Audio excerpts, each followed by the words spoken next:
الحمد لله رب العالمين وصلى الله وسلم وبارك على نبينا محمد وعلى آله وأصحابه ومن تبعهم بإحسان إلى يوم الدين وسلم تسليما كثيرا. All praise is due to Allah. We praise Him abundantly and we ask Allah to send His peace and His blessings and to exalt the mention of the Prophet Muhammad, his companions and all those who follow them on their righteous path until the day of judgment. A person gets in his car, fancy car, Bentley, Mercedes, BMW, whatever you consider to be fancy. The car is very nice.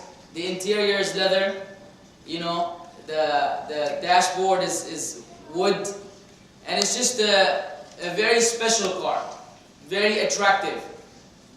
And this person has the intention to go on a trip, assuming you reside in Jeddah, and you would like to go to Mecca. Now, upon entering the car, depending on the individual, you may get so mesmerized with that which you are looking at that you don't pay attention to the gas gauge, which is on empty. Now, there are three kinds of people. One kind of individual who will see the empty sign, right, the gas gauge on empty, and he says to himself, I must go to a gas station, refill my tank prior to going on my journey. Otherwise, I will not make it. Another kind of individual is one who gets so busy looking at the other fancy things in the car that he does not even pay attention to the gas gauge, no preparation. He's just too overwhelmed, particularly if his wife and his children, they're with him in the car. Come on Dad, let's go, something along these lines, huh? Getting him busy. Come on, we gotta buy some toys, we gotta have some lunch and what have you. He will not even pay attention to the gas gauge, and chances are he's gonna run out of gas on the way. And the last kind of individual is someone who sees the gas gauge on empty, but then he likes to play tricks. He says, I'll make it. And he knows he won't make it. I mean, you cannot make it from Jeddah to Mecca on empty. You may, if you had a little higher, you may manage. But obviously, logically, you cannot make it. But he will continue to trick himself. I'll make it. I'll just manage. Somehow, maybe this car is so nice inside that maybe also the engine will work with me. And it will somehow get me there without any gas. Now, of course, this is what we call a metaphor. It's a metaphoric statement running on empty. Someone who's running on empty, meaning someone who's moving on E. And this is actually a similitude to a number of things. The car, actually, Jeddah, is the current life that we are living. It's a symbol, it symbolizes life that we are living. And Mecca, I guess Mecca in this case, is our destination, which is here, the hereafter, the life to come. The fancy car, or you may not have a fancy car, is the actual worldly life, the material world. More specifically, the material world from everything, especially with the children and the wife, which are part of that material world. And then the gas, is what? Eemaan. Who said Eemaan? MashaAllah. It's Eemaan. You can't get there without Eemaan. The first kind of individual is what I want this lecture to be about. The objective of this lecture is that we are the first individual who looks at the gas gauge and say, hey, I don't think my Eemaan is doing too well. I need to go put some gas. Or I need to refill my Eemaan. I need to renew my Eemaan.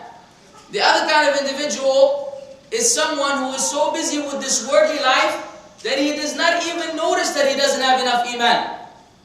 Too busy. And the last kind of individual is someone who's been tricked by the shaitan that he will somehow manage because Allah is Ghafur Rahim. I will just get there. I will just get there because Allah is merciful.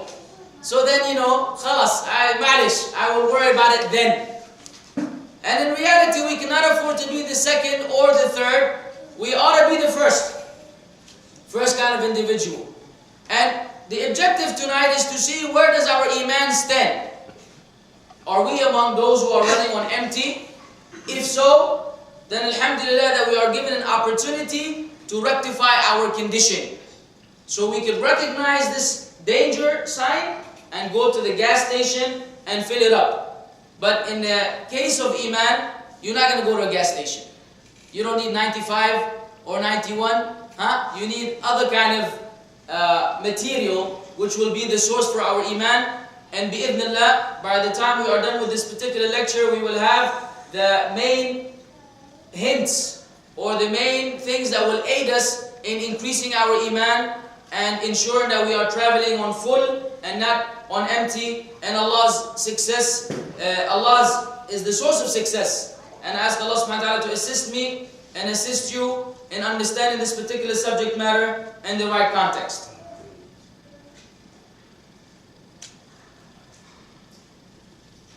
What is Eemaan? Eemaan, lexically, and also from a Sharia standpoint, is not synonymous with tasdeeq, which is a very common misconception. Tasdeeq means belief or faith. Eemaan is not synonymous with belief or faith. Although whenever you hear it in the da'wah course, whenever you are hearing da'wah, you hear all you who believe when speaking of Eemaan. Now it doesn't mean that those who are using it are making a mistake. No. It's just that we must understand that the Arabic language is a lot richer than the English language. And so we use the word belief or Eemaan because we have no other option. Otherwise we have to give a long definition every time we want to use the word Eemaan. But because of the inevitability of time, we say Eemaan means faith or belief. But it is more than that. Because tasdeeq is just to believe, not really believe something. But you may believe something and do nothing about it. Like Satan. Does Satan believe in God? Does he believe in Allah? You better believe. He has tasdeeq. Didn't he? He was worshipping Allah among the angels. Allah spoke to him. But he was missing the second part, which is inqiyad. Inqiyad, which is more like iqrar. So the right definition for Eemaan is belief with iqrar, which is accepting with the actions of the heart. The actions of the heart is relevant to that. Not only the heart believing, there must be action, which is really submissiveness or compliance. Inqiyad. So in summary, Eemaan is that which you accept as true, but then furthermore there are other actions of the heart, the limbs and the tongue, which either confirm or negate that Eemaan. So according to Ahl-Sunnah, why am I giving you this definition? You will be shocked that there are many denominations among the Muslims who believe otherwise. Who believe Eemaan is simply to believe. So if you believe in Allah and the angels, and the books and the messengers and the day of judgment and preordainment, then your Eemaan is equal to that of Abu Bakr as-Siddiq radiallahu anhu warda. There's absolutely no difference between you and him. Even if you drink alcohol, even if you do drugs, even if you fornicate, it doesn't matter. You believe in the 6 pillars of Eemaan, Abu Bakr